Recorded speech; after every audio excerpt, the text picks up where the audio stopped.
Hi everybody, I hope you're doing well. For this video, I'm going to be speaking about living a lie and wasting your time and other people's time, and how this can really infiltrate your recovery journey. Now, with living a lie and wasting time, this can come in many different themes, with the main one being HOCD, ROCD. What if I'm with the person of the wrong sexuality and I'm just wasting their time? What if I don't actually love them and I'm just in the relationship for the sake of it? What if I'm, wasting their time and living a lie? And it's so important that we break down these two different concepts as rationally as we can, so we give less angle for the OCD to grip. And we can really bring down the catastrophized thinking about these two things and look at them in a more rational standpoint. All right. So let's start with living a lie, right? There are going to be times, like I said, where it feels like you are a bit of a fraud, where you are living a complete lie, where that lack of connection and feeling maybe towards that person, or across other different themes, it's just going to feel completely real that you are living that reality of living a lie. All right. And especially with ROCD, HOCD, it's going to feel like that you're just putting up with them for the sake of it, and that you're being fundamentally dishonest. You're not being reflective of your true feelings. Now, let's have a look at living a lie. So when you say live a lie, it's very black and white. It says that your whole life is a lie, that everything that you're doing is a lie. So let's put the shoe on the other foot and let's look at it from living the truth, right? Does anybody really live the truth 100% of the time? Is anybody in a relationship confessing in every moment where they might find another person attractive other than their partner? More than likely not. If they did that, the relationship would collapse. It'd be very annoying for the other person. There's somebody who maybe calls in sick for work when they're hungover. Are they're gonna call up and say that they're hungover, or are they just gonna say that they're ill? More than likely, they're gonna say that they're ill, right? So you got to be aware that living the truth or living the lie, either extreme, doesn't really exist. There does tend to be that middle ground. Yes, there are going to be times where we do live a lie. So, for example, maybe you see your partner in a certain outfit and you're not going to say, oh, hey, honey, you look disgusting in that. No, you're going to keep that to yourself. All right. And there are actually many benefits to like living a lie. Like I said there, it can save like conflict in the relationship. It can mean that you put your own interests and your own foot forward, and that you don't miss out on that thing that you want.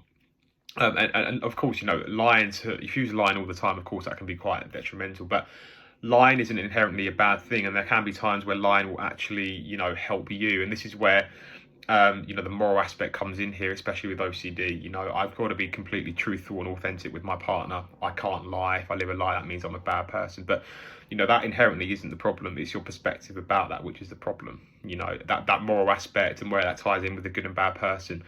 You're going to have to get comfortable with living a lie, especially in the relationships, especially with POCD, harm OCD, where you might have the belief of, if only they knew. To a large extent, keeping those bits of information for yourself at certain times will actually benefit you. You don't need to confess. You don't need to be completely authentic and honest, because if you are, you're going to run the risk of maybe losing the relationship. You're going to run the risk of maybe people thinking badly of you. And, if you confess some of your thoughts in POCD, for example, then, it could get you into hot water, right? So you've got to realise that, being completely honest and authentic in every moment isn't necessarily just going to be the best outcome for you. So you have to get comfortable with that moral aspect. Like I said, living a lie isn't the problem. It's your perspective about living a lie. So you can make complete peace with living that lie and not being completely authentic and honest, and seeing that there are moments where that can benefit you, and you're going to have to get comfortable with that sensation as well. All right. Remember, acceptance doesn't mean agreement. I can accept it when I can accept somebody with a different political opinion than me. It doesn't necessarily mean that I like it, right? I can accept when maybe I tell a lie for my own interest and benefit. That doesn't mean that I have to like it. You can do, of course, but there are times in life when that is going to be necessary and appropriate, given the examples that I've given there. All right, so you're going to have to get comfortable with that you are living a lie. But like I said there, seeing it from the other angle, living the truth. Is anybody completely living the truth? More than likely not, because we're so fallible, we're so complex, we more than likely have a mixture of those traits. It's like saying a good and bad person, right? More than likely somebody isn't completely good, and more than likely somebody isn't completely bad. The human is so complex that they have lots of different characteristics and traits that that can meet those different definitions of being good and bad. All right. So yeah, getting comfortable with that moral aspect and not writing yourself off for doing that is going to be so key, and taking this thing out of that. And then let's have a look at wasting time. So this can also be a big problem, especially with ROCD, HOCD as well. You know, what if I'm wasting my partner's time? What if I'm wasting my own time? You can also have it in other senses as well. Like, what if I'm wasting time on recovery? It feels like it's not going in. So what's the point, right? Existential as well. You know, am I living my right purpose? Am I doing the right thing? So there can be all different variations of that. So when we look at wasting time, right, we need to look at it more rationally. And with wasting time, it's like wasting money. There's always going to be something relative that you can compare that to. So if I waste money on a pint of beer, for example, that stopped me wasting money on buying a sandwich, let's for example. That same money can't be used in two places at once. So you could say that because you've wasted it on that beer, you haven't wasted it on the sandwich. So with wasting time, you're constantly having this comparison there, and it's like an infinite thing. You could always be wasting your money or your time against something else, right? It's like if I wasted time going for a walk, that means that I've potentially wasted time not studying, right? So there's always going to be that never-ending infinite way in which you could be wasting your time or you could be wasting your money. There's always going to be that relative thing that you're going to be wasting your time against. You know, let's say in an ROCD sense, so you're wasting somebody's time, right? Well, they could also be wasting their time by being single, right? So it's the very black and white, you know, entirety of wasting time. And more than likely, you know, with time, every moment is so quick. You know, it makes it impossible not to waste time because of how, you know, quickly we transition from one second to the other. You could almost say that we're objectively wasting time moment by moment just because of how quickly time comes and goes, right?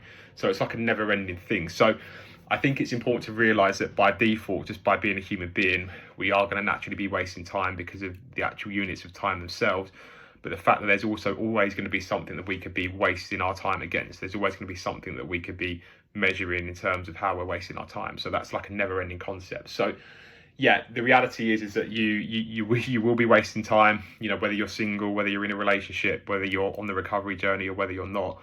There's always going to be that element of wasting time because of those comparisons. So it just shows you how it's an irrational concept in itself. And I think, you know, really seeing it from that angle of rationality will help to bring down that fear of living a lie, the fear of wasting time, because like I said, by default, it's more than likely impossible to escape given the examples that I've given there. All right, and again, it comes in with a moral aspect as well.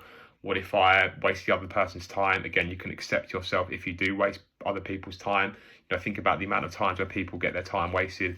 For example, in a corporate job, somebody working in an investment bank, they might be working 80-hour weeks but only getting paid for 45, 50, and you could say that their time is objectively getting wasted by their employer all the time. You know, it's just the reality of being a human. And you could also have the fear angle. Well, yeah, what if I waste my time and I look back in 5 to 10 years time, and that's the wrong decision? Well, the reality is that that can happen. You know, we're not immune from wasting time, so to speak. You know, it can happen. Yes, we do have a finite amount of time on this earth, and there may be times where that does happen. You know, you could say when we're doing nothing at home, when we're just chilling and relaxing, we could be wasting time.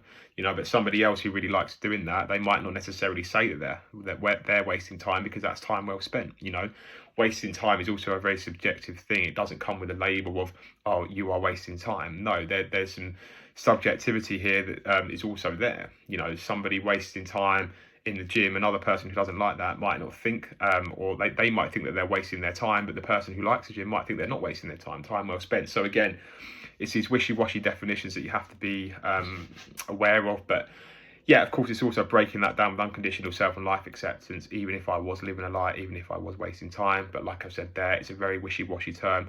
And as I've shown you, there can be a bit of wriggle room and leeway around wasting time and living a lie, and that can help bring that flexibility, which stops the compulsions thriving, which allows us to gradually break free from the clutches of OCD.